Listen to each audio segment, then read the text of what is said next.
आज हमारे साथ गपशप विद कार्तिक के जो मेहमान हैं, उनके बारे में क्या कहूँ, सुपरस्टार, फिलैंथ्रोपिस्ट या फिर ये कहूँ कि इनका नाम सुनते ही लोगों के चेहरों पर उम्मीद की मुस्कान आ जाती है। लोग इन्हें कलयुग का फरिश्ता कहते हैं, ऊपर वाले का भेजा हुआ दूत कहते हैं और कुछ लोग कहते हैं कि इनमें ऊपर वाले की झलक दिखती है क्योंकि इन्होंने कईयों की ज़िंदगियाँ बचाई हैं। लोग आपको भारत का रत्न कहते हैं और प्यार से सोनू सूद कहते हैं। बहुत-बहुत स्वागत है आपका। Thank you so much. You are very kind. Thank you so much. आपके नाम पर मोबाइल के जो दुकानें हैं, स्टोर हैं, वो खुल रहे हैं, पाव भाजी के स्टॉल खुल रहे हैं। आप खुद भी काफ़ी जगहों पर विज़िट कर चुके हैं। कैसा लगता है जब देश इतना सारा प्यार आपको देता है? अच्छा लगता है मुझे तो। वो समय याद आता है जब लोग बोलते थे यार सोनू तो एकदम घर का नाम होता है, ये कोई और पक्का नाम रखना पड़ेगा। तो उस समय सोच रहे थे कोई आर्यमन आर्यन ऐसे टाइप के नाम से उस समय बड़े फैशन में थे, तो सोचा कि ऐसा रखा जाए। बट फिर लगा कि सोनू यहाँ पर लेकर आ गया है जो नाम है, तो शायद आगे भी ले जाएगा। तो आई थिंक नाउ जब ये लोग ऐसे प्यार दिखाते हैं अपने बच्चों के नाम रख के या फिर अपनी दुकानों के नाम रख के, बिजनेस के कारोबार के नाम रख के, तो लगता है शायद माँ बाप ने नाम सही रखा था। सोनू सूद मतलब एक नाम भी अब जो है ना, वो जो आपसे कहते थे कि पक्का नाम रखना पड़ेगा, यही पक्का नाम है। एक चीज़ मैं आपसे जानना चाहता हूँ, आपके पेरेंट्स जो हैं, उनकी भी ये फ़ितरत रही कि जी। लोगों की मदद की जाए। मैंने आपकी पूरी कहानी को पढ़ा है। और कौन से गुण आपने अपने माता-पिता से सीखे और उनको आप इम्प्लीमेंट करते चले जा रहे हैं? देखिए, मुझे लगता है कि जब पेरेंट्स को काम करता हुआ देख रहे थे, मदर को पढ़ाते हुए देख रहे थे, स्टूडेंट्स को, फादर को, लोगों को हेल्प करते हुए देखते थे। हमारी कपड़े की शॉप थी, लोगों की शादियाँ होती थी, उनके पास पैसे नहीं होते थे, पापा कहते कोई नहीं तुम बनाओ, शादी करो, बाद में देखना जब होगा। हुँ, सो वो चीज़ें अभी मैं रियलाइज़ करता हूँ कि एक तरह का स्कूल था मेरा, जो मुझे हुँ, सिखा रहा था अननोइंगली।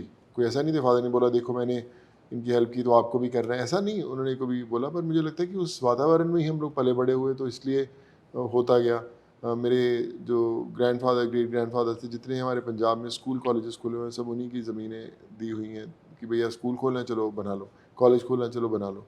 सो आई फील कि मैं अगर उनके दिखाए हुए नक्शे कदम पे चल रहा हूँ, सो आई फील ब्लेस्ड कि वो लेगेसी आगे चल रही है। कोविड का एक ऐसा समय आया था सर जब लोगों ने दरवाजे बंद कर लिए थे। 2 गज़ की दूरी है बहुत ज़रूरी, लेकिन आपने कहा मैं गले लगाने के लिए तैयार हूँ, आपकी मदद के लिए तैयार हूँ, दरवाजे आपने खोल दिए। वहाँ से जो सफ़र शुरू हुआ है, जो अभी भी चलता चला जा रहा है। लोग आपको टैग कर देते हैं ना, तो उन्हें लगता है कि मेरा काम हो गया। वो जी। इतना पक्का मान के चलते हैं। तो ये किस तरीके से आगे बढ़ता चला जा रहा है और कैसे वो थॉट आया था कि ऐसा समय जब सब लोग बंद कर रहे थे दरवाजे, आपने कहा मैं तैयार हूँ आपके साथ हूँ? देखिए, मुझे लगता है कि कहीं अपनी लाइफ के अंदर एक अवेकनिंग का समय होता है, जब आपकी ज़िंदगी में कोई अवेकनिंग होती है। तो मुझे लगता है कि कोविड के दौरान वो अवेकनिंग थी, कहीं ईश्वर का वो संदेश, कोई मैसेज, कोई माँ-बाप का मैसेज था कि बाहर निकलना पड़ेगा, मदद करनी पड़ेगी लोगों की। एंड वो अपने आप होता गया, कुछ पता नहीं था कैसे हो रहा है, बट होता गया। जो लोगों की उम्मीद बनी थी, जो विश्वास बना था, उस पे खड़े रहना बड़ा इम्पोर्टेंट था, क्योंकि बोलते हैं कि जब लोग आपसे उम्मीद लगाकर इतने दूर-दूर से आते हैं उस समय, और आज भी, आज की तारीख में भी देश भर से लोग घर के बाहर हर रोज़ आते हैं। सो उनको पता नहीं कि मैं हूँ या नहीं हूँ, मैं हुँ, जयपुर में हूँ या कहीं बाहर ट्रैवल कर रहा हूँ, तो वो तो घर से टिकट के साथ या बिना टिकट के निकल ही पड़ता है। हुँ। पहुँच जाता है और फिर मैं कई बार फ़ोन पे उनसे बात करता हूँ। सो आई फ़ील वो जो उम्मीद लोग लगाते हैं, उसकी उम्मीद उन लोगों की ना टूटे, उसी की मैं कोशिश आज भी करता रहा हूँ और करता रहूँगा। आपने जीवन का वो रियल स्ट्रगल देखा है, वो जो जिसे शून्य कहा जाता है, जिसके आगे फिर वो 1 लग जाता है और शून्य ऐड होते चले जाते हैं। एक मैं किस्सा आपका पढ़ रहा था कि आपकी माताजी ने कहा कि बेटा जब सक्सेसफुल हो जाओ तो कार में लेने आना जी, और आप वो पहली कार में उनको रिसीव करने गए थे, जी। उसको आप बताना चाहेंगे थोड़ा? या मेरे मदर, मैं तो मेरे पेरेंट्स वेल ऑफ थे। उन्होंने बोला था कि अपना घर वगैरह ले, तू काहे को स्ट्रगल कर रहा था। मैं बोला नहीं, मैं अपने लेवल पे करना चाहूँगा, अपनी हुँ, खुद का घर, खुद की गाड़ी। क्योंकि हुँ, उन्होंने बोला कि जब गाड़ी खरीदेगा तो हुँ, मैं लेने आना एकदम, और बड़ा अच्छा लगेगा। तो या उस समय मुझे याद है कि मैंने सेकंड हैंड ज़ेन गाड़ी खरीदी थी, हुँ, मारुति ज़ेन थी। हुँ। तो वो उससे मैं लेने गया था उनको, और उनके लिए तो मुझे लगता है ज़िंदगी की सबसे इम्पोर्टेंट और सबसे कीमती कार थी, जब मैं लेने गया, और बड़ा अच्छा लगा। और आज जब सब कुछ है, पेरेंट्स नहीं हैं, तो कहीं न कहीं महसूस ज़रूर होता है कि आज उनको होना चाहिए था। आपकी लाइफ में सर स्ट्रगल भी रहा, सक्सेस जी। भी रही, अपनों को खोना भी रहा, लोगों की मदद करना भी रहा, बहुत सारे फैक्टर्स रहे।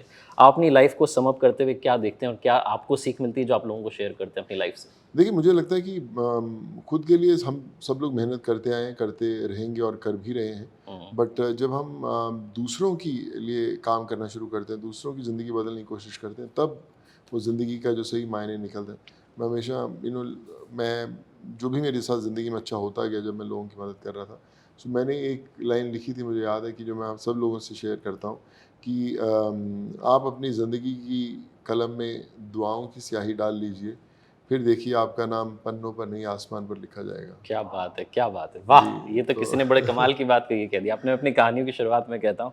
मुंबई में जब आप थे और जब वो स्ट्रगल का दौर चल रहा था, उसके बारे में कोई किस्सा आप शेयर करना चाहते हैं लोगों से जो उनको इंस्पायर करे आगे बढ़ने के लिए? क्योंकि आपने जैसा बताया कि पेरेंट्स ने कहा था कि जी। आप तो और भी कुछ कर सकते थे बट आपने अपना रास्ता चुन के उस पे चलना था। देखिए मुझे लगता है कि कोई भी इंसान खासकर इस कॉम्पिटिटिव वर्ल्ड के अंदर जब चाहे वो एक्टिंग हो कोई भी लाइन आप चुनते हैं तो आजकल कंपटीशन बहुत ज़्यादा है और अगर आपके अंदर फोकस है और डिटर्मिनेशन और पेशेंस है तो आप ज़रूर सर्वाइव कर जाएंगे। तो आई थिंक मैं हर सबसे यही कहना चाहूँगा, पेशेंस रखिए और फिर इंतज़ार कीजिए, फिर देखिए कैसे ज़िंदगी बदलती है।